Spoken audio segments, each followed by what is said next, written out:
Oui, alors c'est la rubrique Afroculture, c'est la dernière de l'année, mais ce n'est pas la dernière, juste de l'année 2019. Et comme on le sait tous, on le fait tous, la fin de l'année, c'est toujours le synonyme du bilan. Donc, je ne sais pas si vous avez déjà fait le bilan d'Au cœur de la musique. Ah bah écoute, le bilan Virginie, le bilan. Génial. Ah bah elle est objective Virginie, Oui, voilà, donc je c'est ça. dis génial. Une émission géniale avec des gens géniaux. Un point fort. Bah oui, finalement, c'est des personnes empathiques autour de la table, Voilà, passionnés, passionnants, et puis on essaie de transmettre un peu le côté feel good. Tout à fait, je crois qu'on le réussit. Non, l'allégresse et la bonne humeur. Je suis sûre. En tout cas, moi, mon point fort, en tout cas, d'Au cœur de la musique cette année, c'est vraiment été l'interview avec Youssou N'Dour.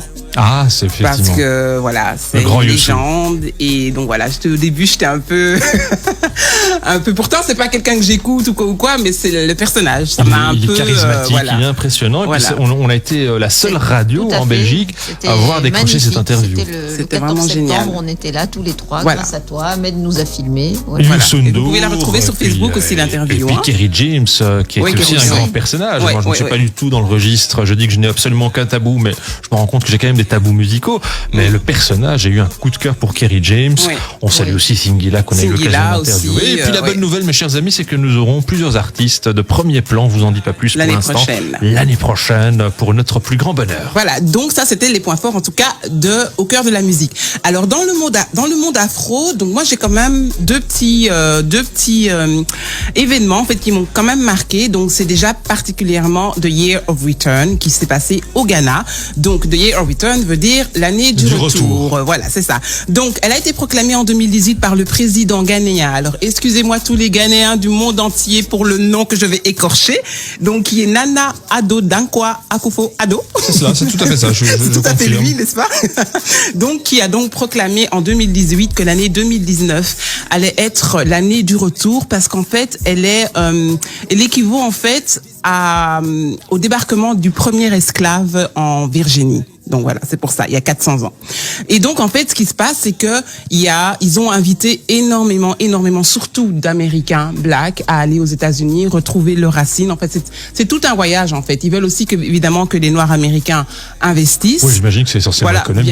Bien sûr. Mais donc en fait, il y a en fait tout un processus, donc d'aller voir par exemple les anciens camps d'esclaves, etc. Et donc il y a eu on en a beaucoup parlé parce que beaucoup de célébrités américaines en fait ont été là-bas, donc comme Steve Harvey. Il y a aussi Danny Glover qui a joué dans L'Arme Fatale avec Mel Gibson. Donc il y a vraiment énormément d'Américains. Et même la maman de Beyoncé est arrivée. Elle est arrivée là-bas hier. Alors moi, juste pour nos auditeurs, il y a une série qui est sortie en 77 qui s'appelle Racine, et c'est sur l'histoire de l'esclavage. Et puis il y a un très beau film à voir qui s'appelle Le Majordome, donc qui est avec Forest Whitaker, qui est l'histoire du premier majordome black à la Maison Blanche. Et c'est une histoire vraie. Voilà. D'accord. Donc voilà, donc Virginie, merci beaucoup pour les films à voir. Il y a tellement de films sur l'esclavage que je pense aussi que il faudrait de temps en temps aussi arrêter de faire ces films sur l'esclavage parce qu'après on a l'impression qu'on ne voit que ça. Donc c'est pour ça que je pense que les films comme Black Panther ont été super bien accueillis parce que justement ils montraient une autre image donc des Noirs en tout cas avant et de ce qu'ils peuvent faire à part être esclaves. Et puis il y a un grand film qui sort maintenant en 2020 sur une biographie sur Léopold. Oui, voilà, c'est ça. Voilà. Donc lui, c'est particulièrement sur le Congo. Donc ça, on va aussi suivre de près, voir. C'est 2020, c'est début 2020. Normalement, c'est en 2020 que le film, va sortir. Et donc, alors, pour en revenir à The Year of Return, donc il y a énormément d'activités. Vous pouvez aller d'ailleurs sur le site yearofreturn.com ou bien même sur Facebook. Vous pouvez voir vraiment toutes les activités qu'ils font, qui sont en fait organisées par the Ghana Tourism Authority et aussi the Ministry of Tourism and Artists and Culture. Et il faut savoir en fait que depuis le début de l'année, ils ont donné 800 000 visas. Tellement que de gens vont et visitent, tellement qu'ils ont fait une publicité énorme pour venir vraiment voir le Ghana. C'est vraiment énorme. C'est vraiment énorme, ma chère Keïcha. Oui, énorme. Allez. Merci d'écouter Au cœur de la musique. Et quoi d'autre, ma chère Keïcha, dans ton bilan? Alors, dans le bilan, il y a le buzz de l'année, ça, franchement, je pense que tout le monde a vu ce buzz. C'est Jenny et Anaïe qui sont donc, en fait, des talents belges. Et donc, en fait, ce sont donc c'est la danseuse congolaise belge et la petite belge Anaé. Qu'on a eu l'occasion de rencontrer. Voilà, d'ailleurs, au Brussels Comedy Club. Donc, on a fait une petite interview, donc qui sera sûrement bientôt disponible sur Facebook aussi, sur la page. Et donc voilà, c'était vraiment en fait un rêve belge et américain, je pense, puisque elle est partie de rien et grâce à une vidéo qui a été montrée qui a été découverte par Meghan Markle, qui est en fait la femme du prince Harry, voilà, qui a ensuite montré à Ellen DeGeneres, et donc elles ont été invitées. Tu peux rappeler qui est Ellen DeGeneres? Ellen DeGeneres, donc en fait c'est une comédienne en fait. Elle avait avant qu'on appelle ça une sitcom, et maintenant elle a un show télévisé. Voilà, elle a son propre show télévisé qui est bien la blonde, cheveux courts, c'est ça? Oui, c'est ça, très garçon manqué comme ça, voilà. Et donc qui est en Californie, je pense. Oui, c'est ça, aux États-Unis, voilà, LA, voilà. C'est ça. LA, voilà, Los Angeles, voilà. To LA. Et donc elles ont été invitées, elles ont gagné même chacune $10,000 pour la petite, voilà.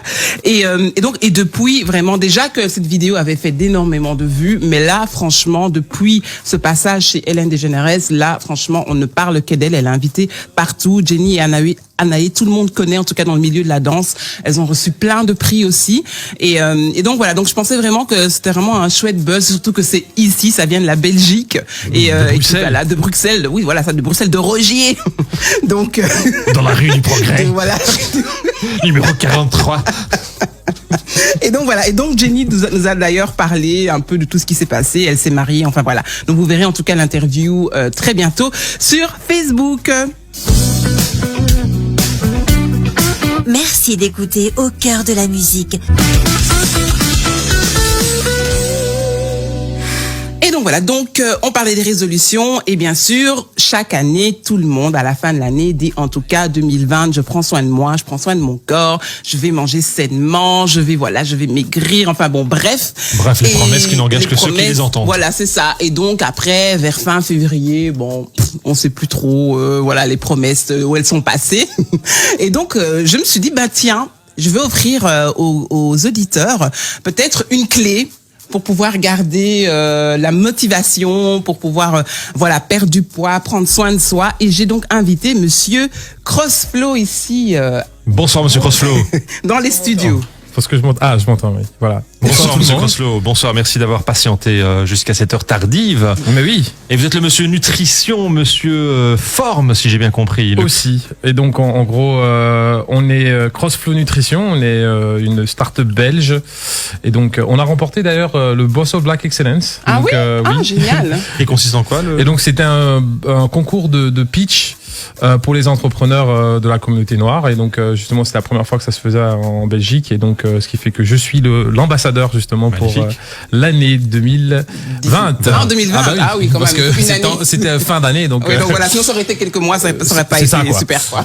Et donc ce qui fait que ce que j'ai mis en place, c'est vraiment un programme qui est plus une méthode qui met en avant 70% nutrition, 30% de sport, qui est essentiellement des conseils et un accompagnement, surtout. D'accord. Et donc 70-30, c'est la répartition, 70 nutrition, 30 sport. Sport, parce que en gros, l'idée c'est se rendre compte qu'on fait déjà du sport, parce que notre corps déjà fonctionne, doit maintenir sa température ambiante. Le cœur, c'est un muscle qui se contracte sans qu'on s'en rende compte, et c'est du sport déjà.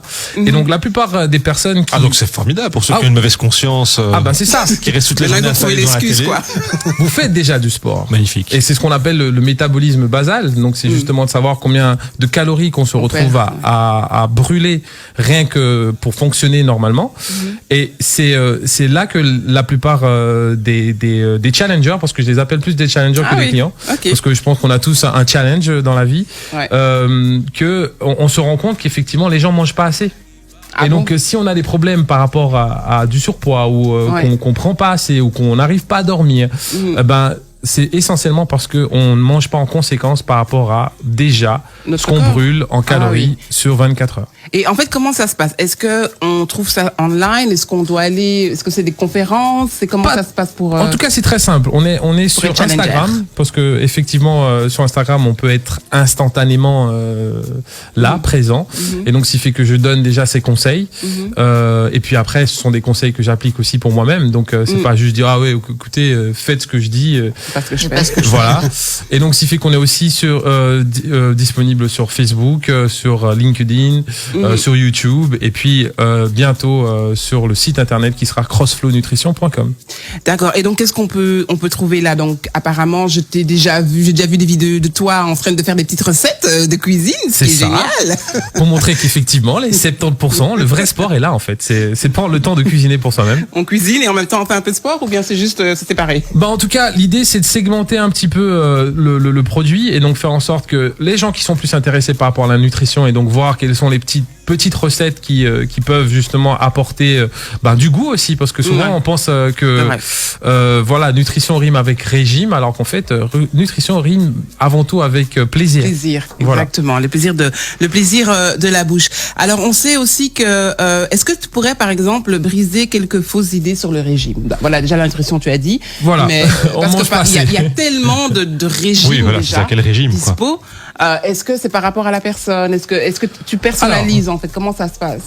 En gros, pour rebondir à ça, c'est clair que Crossflow Nutrition n'est pas un régime, mais vraiment une formation personnalisée avec des étapes simples sur 30 jours pour faire en sorte que pour la personne qui ait plus de secrets pour sa nutrition. En gros, je fais tout pour que cette personne devienne nutritionniste pour lui-même. D'accord. Et donc, ce qui fait que comme tordre le cou à des idées reçues serait de tout simplement d'avoir une autre approche et se rendre compte qu'effectivement il n'y a pas d'aliment qui fait grossir ou maigrir, il y a juste des aliments qui sont en excédent ou en déficit par rapport à son réservoir. Et moi, ce que je fais au début, c'est essayer de déterminer le réservoir de cette personne. Et le réservoir de cette personne, c'est le premier travail. Et puis après, il y a le groupe sanguin. Parce que le fait que votre sang, c'est votre sang qui va amener les nutriments aux différentes cellules de votre corps, en fonction du groupe sanguin, il y a des aliments qui sont incompatibles et qui sont plus faciles au fait. Allez. Et donc, ce qui fait que de là, faut prendre le temps de pouvoir tester certains aliments.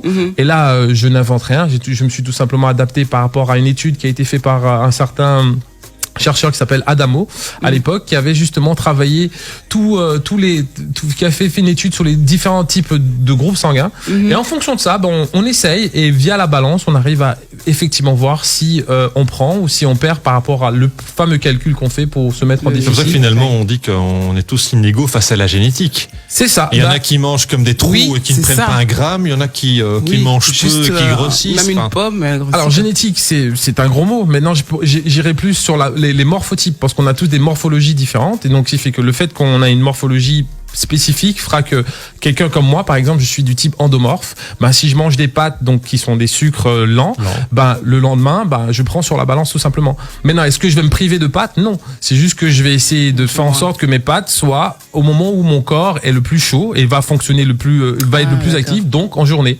Donc ce qui fait que je vais pouvoir placer ces sucres lents là en journée et pas le soir. Par contre, les ectomorphes qui, eux, peuvent manger du sucre ils ont besoin de sucre pendant toute la journée, sur ces 24 heures là, eux peuvent manger des féculents le soir. Et comment est-ce qu'on reconnaît la différence entre c'est la balance qui va le permettre de le déterminer. Donc souvent aussi, une autre idée reçue, c'est prérequis par rapport à la balance. Les gens ont peur de se peser, et donc en gros on essaie de casser ça et faire comprendre que se peser le matin à jeun va nous permettre de pouvoir se rendre compte comment on a assimilé les aliments 24 heures avant. D'accord. Et donc c'est ça qui aussi, dans la méthode Crossflow Nutrition, va permettre justement de pouvoir porter des conclusions. Je vous présente Virginie de la place Vendôme qui avait une petite question à vous poser. Il y a eu un livre justement sur les groupes sanguins. Et est-ce que vous assimilez finalement le corps à une voiture, sans être péjoratif, quand je dis ça, pour justement lui donner du carburant suivant chaque morphotype? Est-ce que c'est un peu ça? Je vais pas nier cette affirmation. Non, mais ça peut aider justement. Effectivement, on est tous on a différents types de moteurs. Voilà. Et donc, encore une fois, je dis, il n'y a pas de vérité absolue en nutrition. Et ça, c'est tout simplement parce que chacun a sa spécificité. Je peux avoir deux personnes qui ont exactement le même morphotype, même groupe sanguin, même taille, même âge, mais en fonction de leur flore intestinale, vont pas absorber les aliments de la même manière. Donc, il faut savoir, dans la méthode, comment on va pouvoir faire la différence. Et est-ce qu'un jour, on pourra aborder les bypass, les anneaux gastriques aussi, plus tard dans une autre émission, par exemple? Parce que justement, aujourd'hui, c'est vraiment une grande mode avec toutes ces opérations gastriques. En tout cas, toutes les personnes qui le font, c'est parce que je pense qu'il y a beaucoup aussi l'émotion, parce qu'on oublie la partie émotionnelle du corps. Et donc, on n'est que sécrétion hormonale. Donc ce qui fait qu'on a faim, c'est le fait qu'on va sécréter essentiellement de l'insuline et de la cortisol qui va envoyer les signaux au corps pour dire qu'il faut me donner à manger. Donc il faut aussi réguler la satiété. Enfin ça, voilà. Ça, exactement. Et puis être sûr aussi qu'au niveau du mental, qu'on arrive à pouvoir accepter les moments où on est anxieux et rebondir de tout ça. Et on a un fort aspect émotionnel qui est mis. Pas se jeter sur la nourriture quand ça arrive en fait. Alors j'ai juste une dernière question parce que malheureusement on n'a pas. Ah oui, à moins que. Michel Berger avait aussi une avant-dernière question. Donc, vous parlez des groupes sanguins. Moi je suis donneur universel et on m'a catalogué dans les plus anciens groupes, donc chasseurs-cueilleurs. Tout à fait. Et donc est-ce que ça veut dire que je ne peux manger que de la chasse et des fruits? Alors en gros c'est dans le sens où moi je suis aussi au positif, donc et j'ai fait les expériences sur moi-même et je me suis rendu compte que tous les aliments transformés, je vais prendre plus de temps pour les assimiler, tout simplement. Maintenant ça veut pas dire qu'il faut se priver de certains aliments. Maintenant je vois l'effet que je me retrouve à avoir en aval. Oui. En amont, en aval. En amont. Non, après. Donc c'est en aval. Voilà, c'est ça. En aval. En aval fait que je vais pouvoir porter cette conclusion-là et me dire effectivement, j'évite énormément les aliments transformés. Merci. Ok. Alors juste une dernière question parce que c'est vrai que nous on est très sédentaires. Je veux dire, à part ceux qui font vraiment des métiers où ils sont toujours debout, etc. En général, beaucoup de métiers on est assis. Devant un ordinateur. Devant un ordinateur. Alors est-ce qu'il y a quelque chose que tu pourrais vite nous conseiller pour faire un petit exercice comme ça, peut-être avant de travailler, quelque chose pour rester en forme? Alors, je conseille essentiellement les burpees, qui est un mouvement fonctionnel qui est assez complexe. D'accord. Mais en tout cas, il n'y a pas de secret. Nous sommes des êtres de mouvement et il faut bouger. Et donc, quelle que soit la manière que je peux conseiller, il faut prendre le temps d'avoir ne fût-ce une demi-heure sur la journée où on prend le temps de bouger pour soi-même. Donc marcher aussi, c'est bien. Marcher aussi, prendre les escaliers, c'est bien aussi. Et donc, c'est tous ces petites astuces-là qui font que le corps va pouvoir respirer et vous dira tout simplement merci. Et donc votre projet se nomme CrossFlow Nutrition. Voilà. Et comment est-ce qu'on peut alors, donc tu dis Instagram? Il suffit de taper CrossFlow sur Instagram, on me trouve, Facebook aussi. Et puis d'ailleurs je viens de poster l'astuce pour les repas de réveillon. Oui. Et je raconte une petite histoire parce que j'écoutais justement un collègue qui donnait justement des astuces et dans toutes les astuces qu'elle a citées, elle a pas cité l'astuce. Et donc justement donc il faut aller sur Instagram, je viens de la poster maintenant on va vite aller là. Donc faut aller sur Instagram CrossFlow et l'astuce est là. Donc et puis je serais content aussi de recevoir les différentes idées de repas de tout le monde et pouvoir tout simplement dire qu'est-ce qu'il faut ajuster, comment quand même continuer à bien manger. Mais en tout cas mes félicitations pour votre titre d'ambassadeur. Merci beaucoup. Voilà, 2020 s'annonce riche et chargé. Et puis maintenant et c'est une responsabilité aussi, donc il faut que je benchmark comme ils disent. Complètement. Et vous connaissez la phrase philosophique de notre ami Winston Churchill qui nous a quittés du haut de ses 90 ans, 90 ans, en 1965. Un journaliste lui avait posé une question existentielle en lui disant mais c'est quoi votre secret de longévité? Il a tout simplement répondu no sport, alcohol and cigar. Whisky and cigar. En tout cas, c'est mindset. Aussi, je pense que c'est le mindset qui lui a permis de. Et ça aussi c'est essentiel. C'est très important. En tout cas un très très grand merci CrossFlow d'être venu ce soir. Et comme tu es d'origine haïtienne, je ne sais pas si on aura le temps de passer. Je suis haïtien, c'est pas d'origine. Oui, tu es haïtien. Oui, voilà, haïtien, 100%. Donc comme cadeau de fin d'année, je t'offre Wyclef. Ah oui, ça c'est le cadeau. Ça c'est le cadeau. Sac passé n'a boulet. Voilà, c'est ça. To the Grammys, I wrap the flag all around me, 'cause I'm in love with Lady Haiti. Someone love to call me crazy.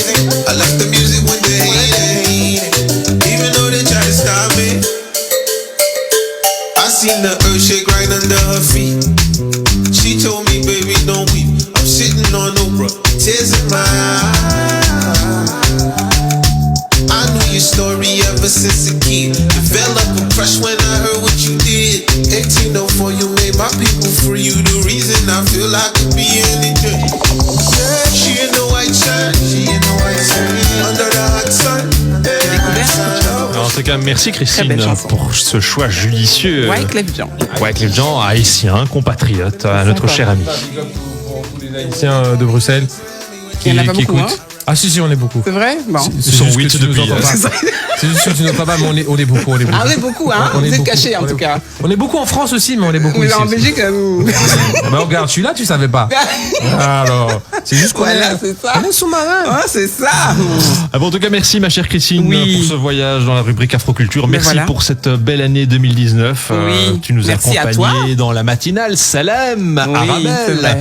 Le réveil, la diversité au réveil qu'on avait présenté ensemble pendant 3 bons mois, 3-4 mois. Chouette. Et c'était vraiment très très chouette. Et finalement, ça nous a permis de consolider cette rubrique Afro-Culture le lundi soir. C'est beaucoup plus fun. C'est beaucoup plus fun le soir. C'est vrai que le matin, on était matraqués. Le matin, c'était moi, il fallait du café. Là, on est quand même dans une ambiance beaucoup plus feel good, n'est-ce pas, Virginie? Oui, tout à fait. Relax et on a enfin le temps de savourer nos invités. Voilà, c'est clair. Savourer, ça, c'est le moins que l'on puisse dire. Merci et longue vie au projet Crossflow. Merci. On va aller sur Insta, hein. Regardez l'astuce là. Instagram, d'autant plus qu'il y a l'astuce. Voilà, l'astuce de l'instant T. Et la première astuce de Winston Churchill, qui certainement plaira à la majorité du commun des mortels, no sport, whisky and cigar. Et puis après, il y a évidemment l'astuce de l'instant T à suivre minutieusement plutôt en se connectant sur le compte Insta. C'est bien cela, Instagram ou Facebook? Crossflow. Instagram Crossflow.